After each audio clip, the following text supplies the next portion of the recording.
Hi hello నమస్తే నేను Chandu welcome to prime 9 IPL updates. ఇక ఇవాల్టి సండే స్పెషల్లో నైట్ మ్యాచ్ 7:30కి స్టార్ట్ కాబోతోంది. అయితే దానికి సంబంధించి చూసుకుంటే కనుక ఏ టీమ్స్ ఆడబోతున్నాయి అంటే లక్నో వర్సెస్ కేకేఆర్. ఇక ఐపీఎల్ 2026లో చూసుకుంటే లక్నో కేకేఆర్కు అస్సలు కలిసి రావడం లేదనేదే మనం చెప్పుకోవాలి. నేడు లక్నో వేదికగా ఈ రెండు జట్లు కూడా తలపడిపోతున్నాయి. లక్నో మొదట్లో మంచి టచ్లో కనిపించింది, కానీ ఆ తర్వాత వరుస పరాజయాలతో ఢీలా పడినట్లయింది.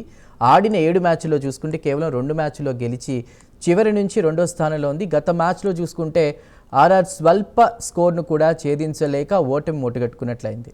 అటు కేకేఆర్ పరిస్థితి అయితే మరీ దారుణం అనే చెప్పాలి. వరుసగా 5 మ్యాచ్ల్లో ఓడి పాయింట్ల పట్టికలో చివరి స్థానంలో ఉంది.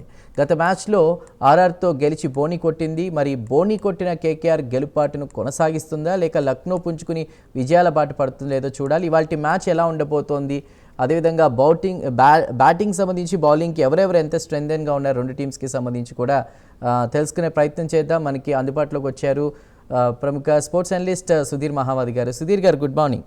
నమస్తే అండి. చందు రైట్, అంటే ఇవాళ ఎల్ఎస్జీ వర్సెస్ కేకేఆర్ మ్యాచ్కి సంబంధించి చూసుకుంటే ఏ టీమ్కి ఉన్న స్ట్రెంగ్త్స్ ఏంటి, వీక్నెసెస్ ఏంటి, బౌలింగ్ కావచ్చు బ్యాటింగ్ కావచ్చు, ఎవరు వీక్గా ఉన్నారు ఎవరు స్ట్రాంగ్గా ఉన్నారు? Both teams have been hit by injuries and that మనందరికీ తెలిసిందే చందు, రాక్ బాటమ్ లో ఉన్నటువంటి టీమ్స్. అండ్ ఇప్పటి నుంచి ఎవ్రీ మ్యాచ్ లో విక్టరీ అనేది మ్యాండేటరీగా మారింది.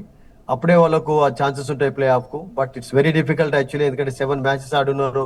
నెక్స్ట్ 7 మ్యాచెస్ లో కనీసం ఇంకా ఒక 6 విన్స్ కావాలి. అసలు యాక్చువల్గా 6 విన్స్ అయితే 8 కు చేరుకుంటారు. అంత ఈజీగా అనేది కనబట్టలేదు. 2 teams of course not totally out of the tournament అని మనం చెప్పలేం, కానీ బట్ ఉన్న సిచ్యువేషన్ లో డెఫినెట్లీ ప్రెషర్ అనేది ఉంటుంది.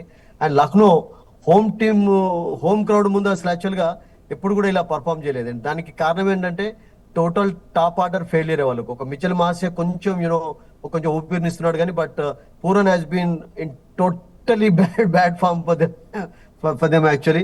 అండ్ దాంతో పాటు మాక్రమ్ కూడా అంత చెప్పుకోతగా పర్ఫార్మెన్స్ ఇస్తలేదు. And Rishabh Pant is throwing his wicket away every match లో. అండ్ దాంతో వాళ్ళకు ప్రాబ్లమ్స్ అనేవి రెట్టింపు అవుతున్నాయి, కానీ ఎప్పుడు కూడా తగ్గటం లేదు.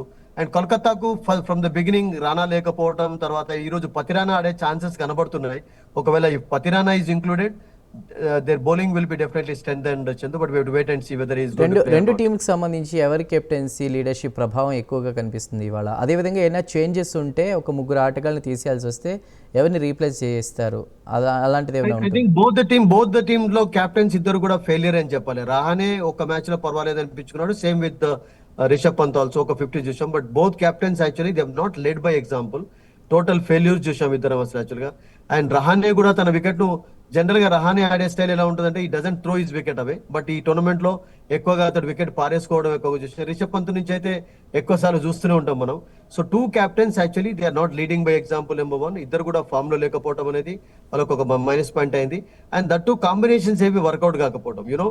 రిషబ్ పంత్ ఓపెనింగ్ చూసాం స్టార్టింగ్ లో, ఆ తర్వాత అతడు మళ్ళీ 1 డౌన్ లో వస్తున్నాడు. అట్లాగే రహాని ఓపెనింగ్ రావడం, మళ్ళీ ఇంకొక నారాయణ తీసుకురావడం. సో ఏ కాంబినేషన్ కూడా వాళ్ళకు టాప్ ఆర్డర్ లో వర్కౌట్ కాలేదు Chandu. And these are the main reasons for their failures.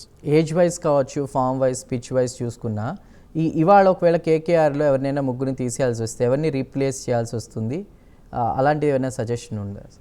I think పతిరానే include అవుతాడు డెఫినెట్లీ. ఈ రోజు పతిరానే వచ్చినట్లయితే వైభవ్ తీసివేస్తారా లేకుంటే ఎవరిని తీసివేస్తారో చూడాలి. బికాస్ పతిరానా ఒకవేళ ఫిట్ గా ఉన్నట్లయితే డెఫినెట్లీ వాళ్ళకి ఒక బిగ్ స్ట్రెంత్ అవుతుంది. బట్ నేను అనుకుంటాను మనీష్ పాండేని తీసుకునే ఛాన్సెస్ కూడా ఎక్కువగా కనబడుతున్నాయి. ఇంపాక్ట్ ప్లేయర్ గా వస్తాడా లేకుంటే ఒక ఫారినర్ ను సేఫర్ట్ తీసివేసి, ఎందుకంటే వాళ్ళకు పవల్ చక్కగా బ్యాటింగ్ చేస్తున్నాడు మిడిల్ ఆర్డర్ లో. వాళ్ళకు సునీల్ నారాయణ ఉండాల్సిందే. సో మీకు 4 ఫారినర్స్ ఉంటారు కనుక అక్కడ సైఫర్ట్ అండ్ అలెన్ ప్లేస్ లో నేను అనుకుంటాను ఒక ఇండియన్ బ్యాటర్ నాడించే ఛాన్సెస్ ఎక్కువగా కనబడుతున్నాయి మనకు. But we have to wait and see, ఎందుకంటే పతిరానా ఇంక్లూజన్ అనేది it will be key for them actually. So అంటే టాస్ తర్వాత ఎవరు బ్యాటింగ్ ఎవరు బౌలింగ్ తీసుకునే అవకాశం ఉంది, అంటే ఏది తీసుకుంటే బెస్ట్ అనే దానికి మీరు ఏం చెప్తారు? ఐ థింక్ లక్నోలో టాస్ తర్వాత చేజింగ్ చేయడం ఎప్పుడు better, because there will be definitely due problems ఉంటాయి. బట్ అది కూడా ఏది వర్కౌట్ కావట్లేదు మీకు. ఇప్పుడు అంటే బ్యాటింగ్ ఫస్ట్ చేస్తే కూడా టీమ్స్ గెలవచ్చు, బట్ నేను బ్యాటింగ్ ఫస్ట్ చేసినటువంటి టీమ్స్ బిగ్ స్కోర్స్ తోటి కూడా ఓడిపోవడం చూసాం. Same happened in the second match, same happened in the first match also. 260+ score చేసి కూడా డిఫెండ్ చేసుకోలేకపోయారు. దానికి అఫ్ కోర్స్ బలమైనటువంటి కారణాలు మనం చెప్పుకున్నాం కదా, ఎంగిడి దూరం కావడం ఇంజరీ కారణంగా, అండ్ అట్లాగే అక్షర్ పటేల్ తీసుకున్నటువంటి నిర్ణయాలు కూడా సరిగ్గా వర్కౌట్ కాలేదు. అట్లాగే మీరు చూడండి రాజస్థాన్ వర్సెస్ హైదరాబాద్ మ్యాచ్ లో కూడా జడేజా, బిష్నాయ్ లాంటి బౌలర్స్, మెయిన్ బౌలర్స్, వాళ్ళు వికెట్లు తీసే బౌలర్లు, వాళ్ళ ఇద్దరు నుంచి ఓన్లీ 3 ఓవర్స్ మాత్రమే వేయించాడు అసలు యాక్చువల్గా Riyan Parag. So people could not understand his strategy and అతడు తీసుకున్నటువంటి ఏ నిర్ణయం కూడా వర్కౌట్ కాలేదు. సో అట్లాగే రిషబ్ పంత్ కూడా ఎఫెక్టివ్ చేంజెస్ చేయడం లేదు, రహానే కూడా సరైనటువంటి నిర్ణయాలు తీసుకోవడం లేదు. సో బౌత్ కెప్టెన్స్ హ్యావ్ రియల్ గా చెప్పాలంటే ఫెయిల్యూర్స్ ని చూస్తూ వచ్చారు. ఓకే, స్కోర్ గురించి కూడా మాట్లాడుతున్నారు కాబట్టి ఇవాళ స్కోర్ అనేది ఎంత చేసే అవకాశం ఉంది? ఇరు టీంలలో కూడా ఎవరు ఎక్కువ స్కోర్ చేసే ఛాన్సెస్? లక్నోలో అయితే మీరు బెంగళూరు లాగానో లేకుంటే ముంబై లాగానో ఒక బిగ్ స్కోర్ అయితే ఎక్స్పెక్ట్ చేయలేరు, ఢిల్లీ లాగానో చందు. ఎందుకంటే there will be something for the bowlers actually.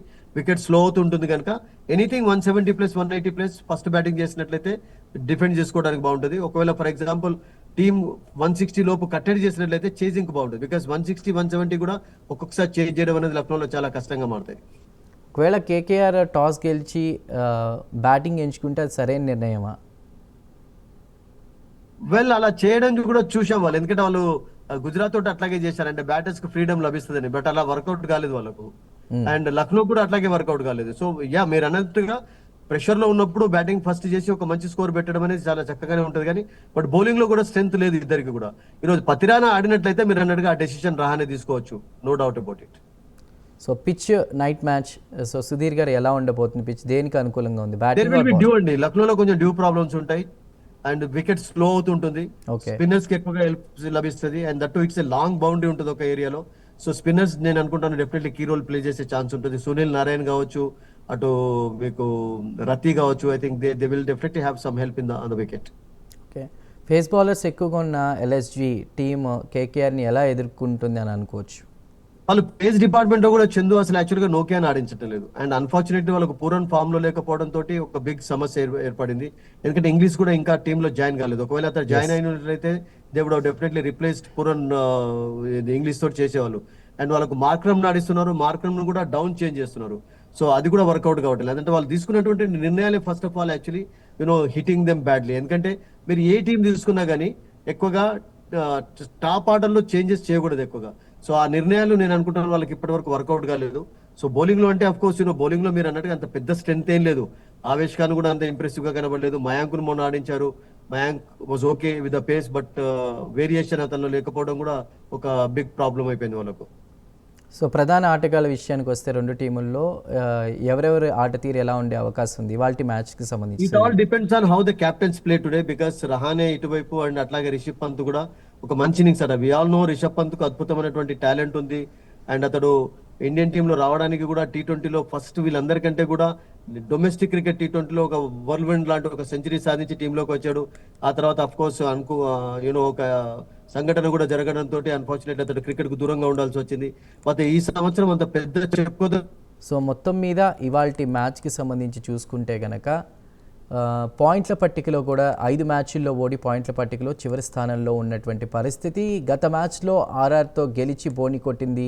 మరి బోని కొట్టిన కేకేఆర్ గెలుపు బాటను కొనసాగిస్తుందా లేదంటే లక్నో పుంజుకుని విజయాల బాట పడుతుందా అనేది మనం వెయిట్ చేసి చూడాలి. సో మొత్తం మీద చూసుకుంటే ఓవరాల్గా ఇవాళ మ్యాచ్ అయితే రెండు టీంలు అంత ఫామ్లో అయితే లేవు, బట్ ఏదైనా జరగచ్చు.